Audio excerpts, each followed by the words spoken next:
The mountain road stretched quiet and empty under a sky painted in fading gold. The last light of day brushed across the snowy peaks. Down below, the small town of Ridge Point glowed faintly. A few homes, a gas station, and a neon sign flickering outside a biker clubhouse called the Iron Haven. Inside, laughter mixed with the crackle of old vinyl rock. But out there on the lonely stretch of road, an elderly couple moved slowly through the dusk, hands clasped tight. Before we get into this story, tell me, where in the world are you watching from? We love seeing how far our stories travel. And if you enjoy stories like this, make sure to subscribe and tap that hype button. If you enjoy inspiring stories, please subscribe to Hidden Heroes on YouTube. Also, follow our Facebook page, Life Lesson Tales, for daily stories and life lessons. Link on bio and video description.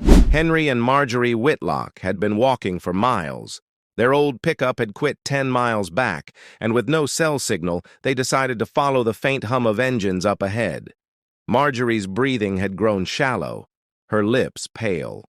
Henry's walking stick sank deep into the gravel with every step. "Just a little further, sweetheart," he whispered. "I see lights up ahead." By the time they reached the edge of town, the temperature had dropped hard. The couple stopped outside the Iron Haven, the faint sound of laughter spilling into the cold. Marjorie leaned against the wall, whispering, "Henry, I don't think I can walk anymore." He brushed the snow from her shoulders and looked at the sign above the door. Skull, wings, and the words, "Hellsangels," Chapter 63. He hesitated, then knocked. The room went silent. Boots stopped tapping. Pool cues froze mid-strike. The heavy door creaked open, and cold night air poured in. Every head turned toward the doorway, and saw not trouble, but an old man holding up a frail woman, both covered in frost. Henry's voice was quiet, but steady. "We can't walk anymore. Can we stay just one night?" No one spoke. Then Rex Dalton, the chapter president, a mountain of a man with a steel-gray beard and eyes that told stories of both storms and mercy, stood up slow. "Get them by the fire," he said. No one argued. Hawk and Trigger moved quick, guiding the couple inside. The warmth hit them like grace itself. Marjorie's legs gave out, but Hawk caught her gently, his tattooed arms careful as glass. Rex took one look at her blue lips. "Blankets, hot tea, now." Within seconds, the men who the town called outlaws moved like a unit, wrapping the couple in warmth, setting up a chair near the fire. "We didn't mean to intrude," Marjorie whispered. Rex crouched beside her, voice soft. "You're not intruding, ma'am. You're home until morning." The fire crackled higher, bringing color back into her cheeks. Henry's hands trembled as he held the mug Hawk handed him. "You boys part of that biker gang folks talk about?" he asked with a weak smile. Rex grinned. "Depends who's talking, sir. We call it family." Laughter softened the air. Diesel, one of the younger guys, sat near the fire. "Where were you two headed this late?" Henry looked into the flames. "Our daughter's place, Birch Valley. Haven't seen her in 3 years.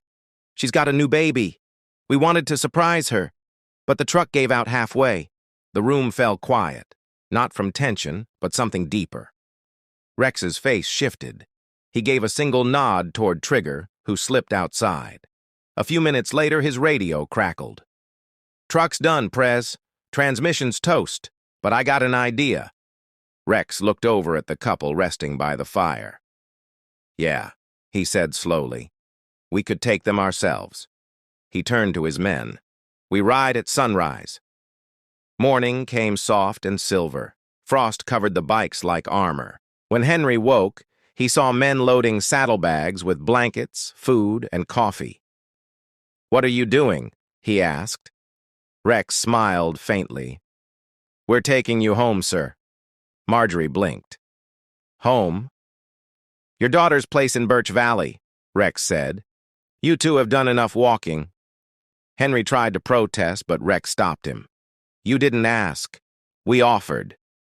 Then came the thunder of engines coming to life. One by one, the Harleys roared awake, echoing through the mountains like a vow. The old couple sat in the support truck, wrapped in blankets, eyes wide as the convoy rolled out. 6 roaring Harleys slicing through the mist like steel ghosts. Marjorie looked at her husband. "I never thought men like that would do this for strangers." Henry squeezed her hand. "Maybe they're not strangers, Marge. Maybe angels just ride different these days." Hours passed over snow-dusted roads and switchbacks that could scare the soul right out of you. At a small-town gas stop, folks peeked from behind curtains.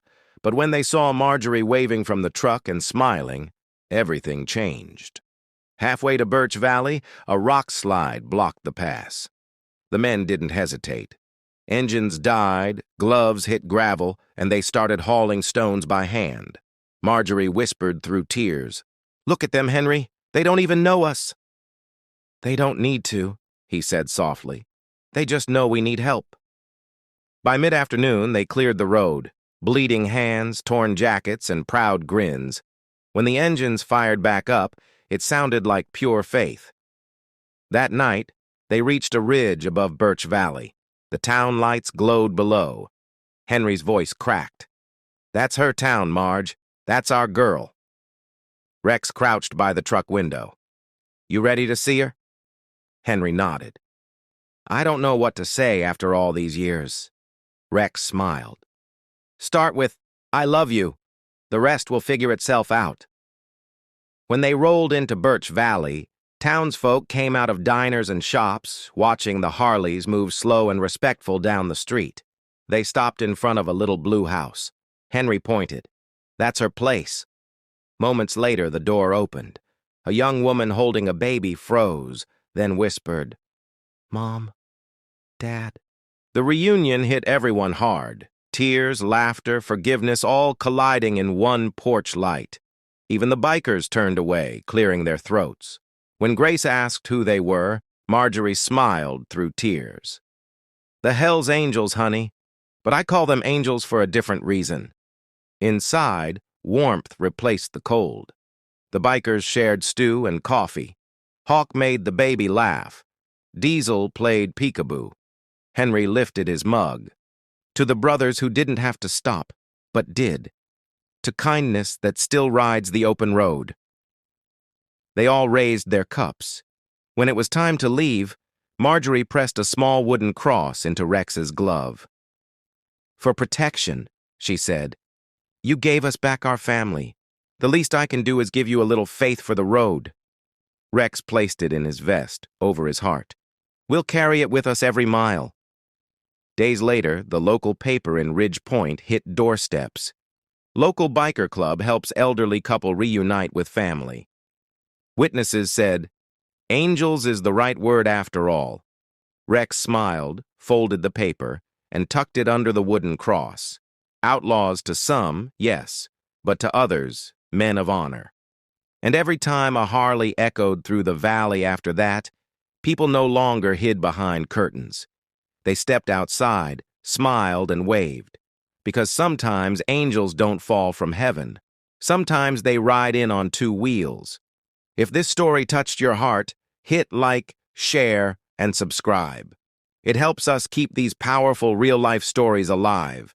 Until the next ride, keep your heart open and your wheels turning.